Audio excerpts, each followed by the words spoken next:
요한복음 12장 1절에서 8절까지 봅시다. 요한복음 12장 1절에서부터 8절입니다.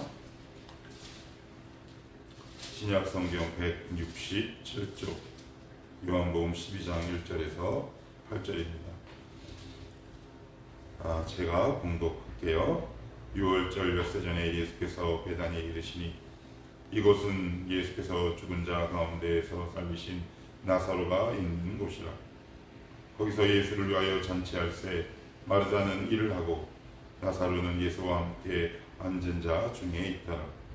마리아는 지극히 비싼 향유 곧 순전한 나드 한 근을 가져다가 예수의 발에 붓고 자기 머리털로 그의 발을 깎으니 향유 냄새가 집에 가득하더라. 제자 중 하나로서 예수를 잡아줄 가룟 유다가 말하되 이 향유를 어찌하여 300데나리온에 팔아 가난한 자들에게 주지 아니하였느냐 하니 이렇게 말하면 가난한 자들을 생각함이 아니요 그는 도둑이라 돈 괴를 맞고 거기 넣는 것을 훔쳐감이라라. 예수께서 이르시되 그를 가만두어 나의 장래할 날을 위하여 그것을 간직하게 하라. 가난한 자들은 항상 너희와 함께 있거니와 나는 항상 있지 아니하리라 하시니라. 아멘. 오늘은 우리가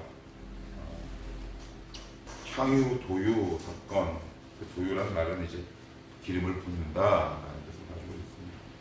마리아의 향유 도유 사건으로 잘 알려져 있는 부분인데, 복음서를 보시면 종려 주일, 즉 예루살렘 입성 이후에 수요일 날의 기록이 없어요. 예수님의 행적에 대한 기록이. 그래서 이 수요일을 침묵의 수요일이라 이렇게 부른다고 해요. 그래서 무슨 이유인지는 정확히 아는 사람이 없지만 아무튼 이 수요일 날 행적에 관해서는 복음서는 침묵하고 있다. 그래서 어떤 본문을 볼까 좋을 것 고민하다가 오늘 이 마리아 향유 사건을 보는데, 이 향유 사건은 종려주일 입성 하루 전, 즉 토요일 날 이제 일어난 사건입니다. 자, 먼저 우리 1절을 같이 한번 보도록 합시다. 1절입니다. 시작. 6월절 엿새 전에 예수께서 베다니에 이르시니 이곳은 예수께서 죽은 자 가운데에서 살리신 나사로가 있는 곳이라. 여기 보시면 요한은 다른 복음서와 다르게 조금 독특한 양식을 취하고 있는데, 어떤 중요한 메시지, 즉 사도 요한이 강조하고 싶은 메시지가 있는 부분에는 시간 혹은 장소 아니면 인물을 반드시 기록하는 독특한 문학 양식을 가지고 있습니다. 그냥 장소만 적어도 될 것을 베다니, 그리고 사건, 즉 죽은 나사로가 다시 살리신 곳, 나사로를 다시 살리신 곳.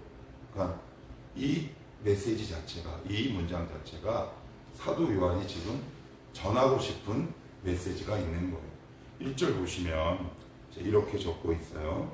이곳은 어떤 곳이랍니까?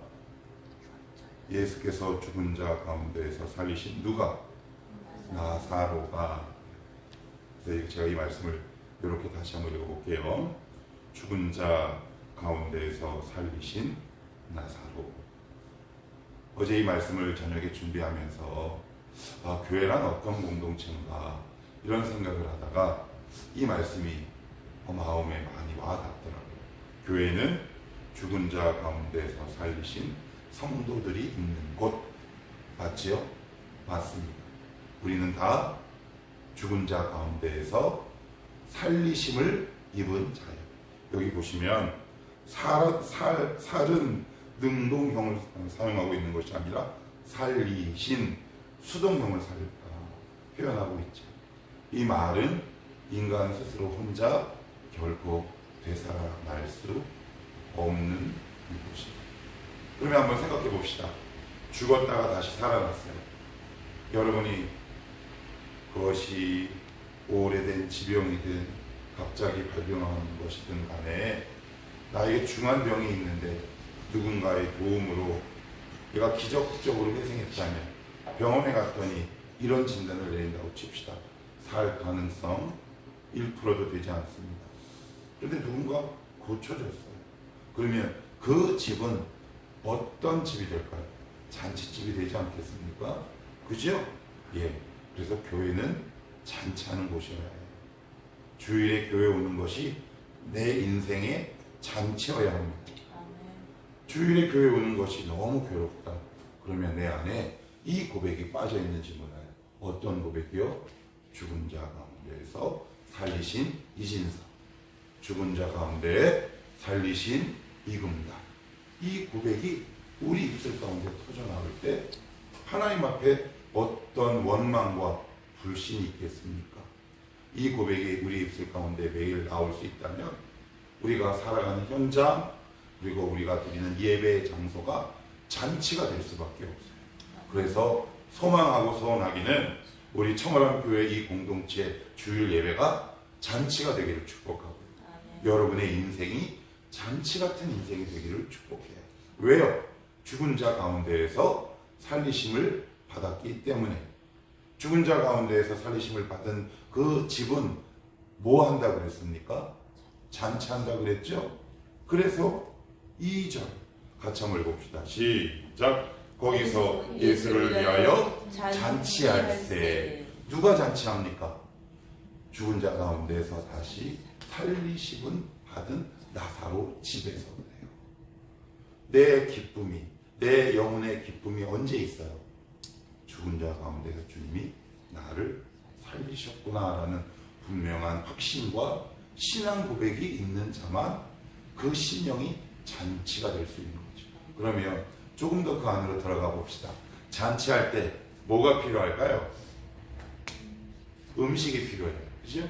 음식이. 예를 들면 생일 축하 잔치를 연다고 가정해 봅시다.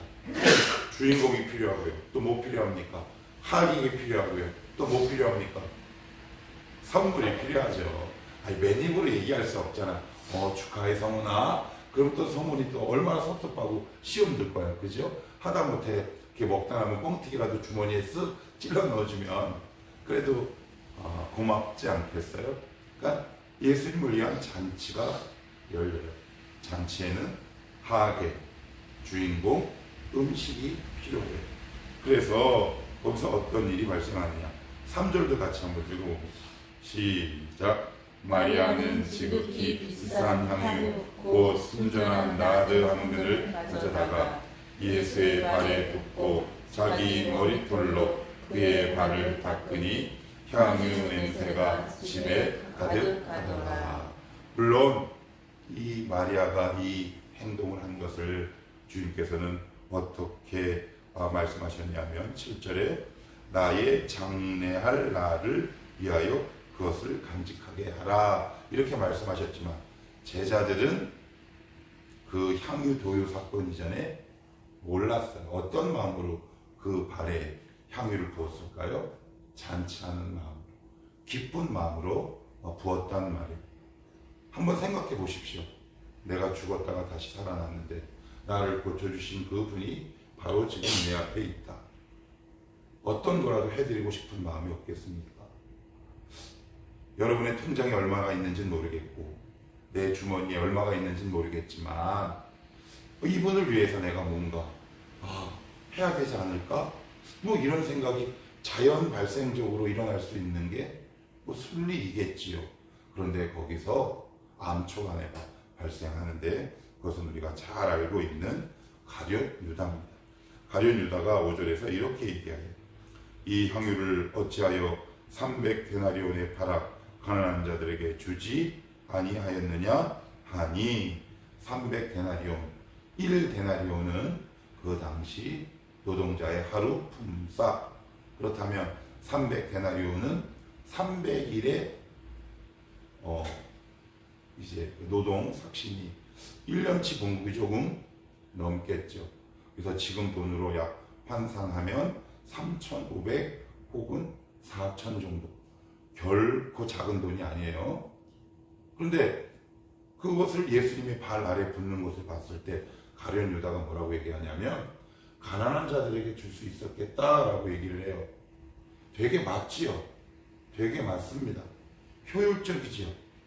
예수님 발에 붙는 게 맞습니까? 그것을 팔아 가난한 자들에게 주는 게 더 맞습니까? 가난한 자들에게 주는 게 훨씬 더 효율적이지 몰라요. 그런데 우리가 여기서 꼭 기억해야 할 것이 있어요. 그건 뭐냐? 거룩한 낭비와 사치는 필요하다. 교회가 물질을 집행할 때, 내가 물질을 사용할 때 우리가 기억해야 할 것은 뭐냐? 거룩한 낭비가 필요합니다. 특별히 교회 공동체에서 거룩한 낭비와 사치가 필요해요. 그런데 교회 공동체는 늘 효율성을 따지기 시작합니다. 어떤 게 더 효율적이냐? 그렇다고 비효율적으로 사용하지 말라는 의미가 아니라 교회 공동체 재정 집행의 첫 순위는 뭐다? 거룩한 낭비다. 이것이 지금 당장 효율적이지 않다 해도 필요하면 지출해야 해요. 이런 비유는 제가 잘 안 들고 싶은데 이렇게 한번 제가 예를 들어 봅시다. 기성교회에서 어른들에게 돈을 더 많이 씁니까? 청년들에게 더 돈을 많이 씁니까? 아니요. 어떤 교회가 그런 교회가 있나요? 저는 본 적이 없어요. 거의 대부분 목회의 중심은 다 장년이에요.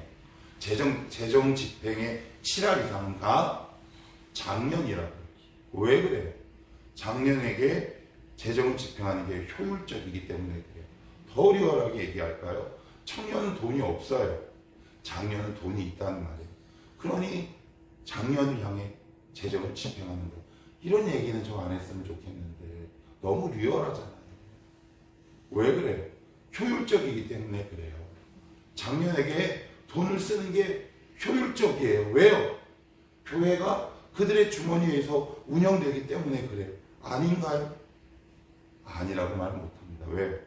제가 오랫동안 청년부를 섬겼기 때문에 누구보다 한이 맺힌 사람이기 때문에 이런 말을 할 수가 있어요. 다른 사람들은 잔치하고 있어요. 그런데 누구만? 가룟 유다만 삐딱한 시선으로 너 돈을 왜 이렇게 집행해? 그러면 아까 우리 1, 2절로 돌아가 보십시다. 지금 그들은 뭐 하고 있다 그랬어요? 잔치하고 있다 그랬어요. 어떤 사람들이 잔치한다 그랬나요? 죽은 자 가운데에서 살리심을 받은 자들만. 그러면 가룟 유다는 이 고백이 빠진 겁니다. 여러분 안에 이 고백이 매일매일 일어나야 주님을 향한 삐딱한 시선, 아니면 교회 공동체가 지금 막 은혜를 받고 가고 있어요. 지금 이 마르다 나사로 집에 모인 사람들은 지금 잔치하기 바빠요. 누구는 음식하고, 그죠? 누구는 향유를 붓는단 말이에요. 그런데 누구는, 가룟 유다는 삐딱한 시선으로 그들의 잔치하는 분위기에 찬물을 싹 끼얹습니다. 어떤 이유로? 굉장히 논리적이거나 효율적인 이유로. 여러분 교회 생활하다가 이런 분들 있잖아요. 막 교회가 뜨거워서 왜 으쌰으쌰 한다 그러잖아요. 막 이렇게 기도하고 막 은혜를 받아요. 그런데 그 은혜의 중심 가운데 함께 섞이지 않으면 어떤 일들이 발생하느냐? 바깥에서 삐딱한 시선으로 굉장히 합리적이고 이성적인 시선으로 그 공동체가 나아가는 길을 방해하는 사람들이 있어요. 그거 되게 조심해요. 혹은 그 사람이 내가 되지 않도록 조심해요. 그런데 이렇게 말하는 가룟 유다의 진짜 중심과 저희는 뭐다? 라고 성경은 밝히고 있냐면 6절입니다. 6절 시작.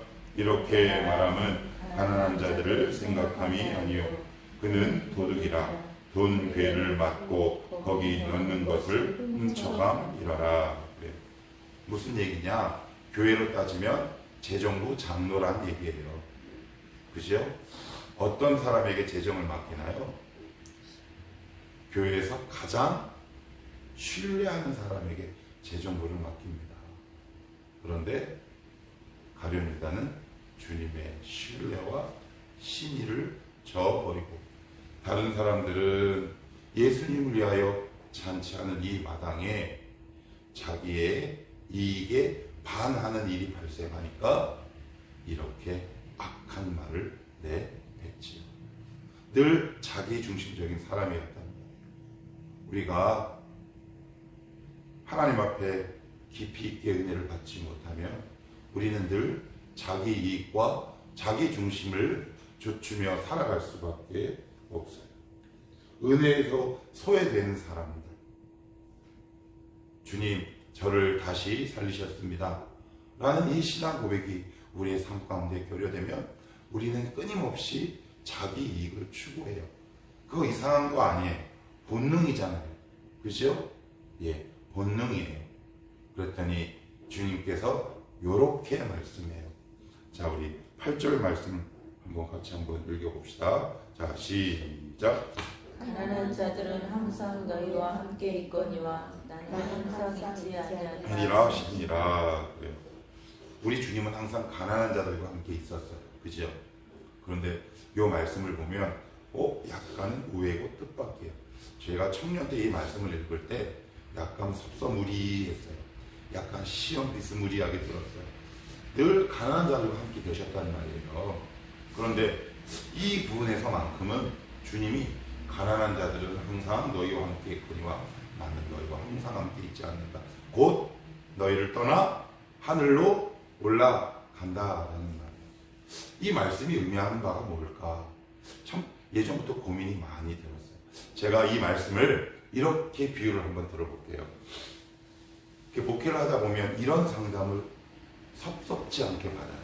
뭐냐면 이거예요. 목사님, 제가 요 11조를 교회에 내지 않고 어려운 사람, 가난한 사람을 도우면 어떨까요? 라고 물어봐요. 그럼 저는 뭐라고 대답할까요? 참 훌륭하다. 그렇지만 순서가 틀렸다. 도우려거든 하나님께 드릴 것은 먼저 드리고 그리고 네 쓸 것을 가지고 가난한 자들을 도와라. 순서와 질서와 규모가 잘못됩니다. 이 부분이 굉장히 중요해요. 하나님께 드릴 것이 딱 있어요. 왜 그럴까요? 왜? 먼저 이 물질의 주인이 하나님임을 대내외적으로 이 드림으로 고백하는 것이기 때문에 그래요. 그런데 의외로 이런 사람들이, 친구들이, 집사들이 의외로 많아요. 그래서 이 문제를 가지고 저에게 상담을 오면 저는 분명히 이렇게 얘기합니다. 옳고 아름다운 행동이지만 순서가 바뀌었다. 돕고 섬기는 건 좋지만 먼저 어떻게 해요? 가난한 자들을 위해서 도왔습니까? 아니면 주님 발에 부었습니까? 그러면 어떤 게 더 효율적인가요? 우리 앞에서 해봤잖아요. 예. 주님께 드릴 것을 먼저 드리고 그 외의 것으로 가난한 자들을 돕는 것이 물질을 사용하고 집행하는 데 있어서 순리요, 질서요, 순서다. 이 순서를 우리가 잘 알아갈 때 우리의 재정 사용에 질서가 깨지는 일이 없어요. 우리가 이 말씀을 꼭 기억할 수 있기를 바라요. 이 말씀을 드리는 이유 가운데 하나는 오늘 말씀에 나온 것이기도 하지만 저도 20대 때 이렇게 했기 때문에 그래요. 에이 뭐 어차피 다 그게 그건데 그런데 제자훈련을 받고 말씀을 보면 볼수록 이게 아니다 싶은 거예요. 레위기를 봐도 그렇고요. 레위기에 보시고 신명기에 보시면 주님께서 이렇게 말씀하시잖아요. 너희 소득에 교회 이스라엘 소득의 10분의 1을 주님께 돌리고 또 1년에 한 번 가난한 자들을 너희 성 안에 초청해서 그들을 배부르게 먹이라. 그런데 순서가 하나님께 집행하고 드리는 게 항상 1순위예요. 아, 그렇구나. 내가 지금 순서가 바뀌었구나 라는 것을 알게 됐어요. 그래서 우리가 재정을 집행하고 사용할 때 하나님께 드려야 할 것을 먼저 그리고 이외에 사용하는 것이다. 우리가 이 말씀을 꼭 기억할 수 있었으면 좋겠습니다. 이제 오늘부터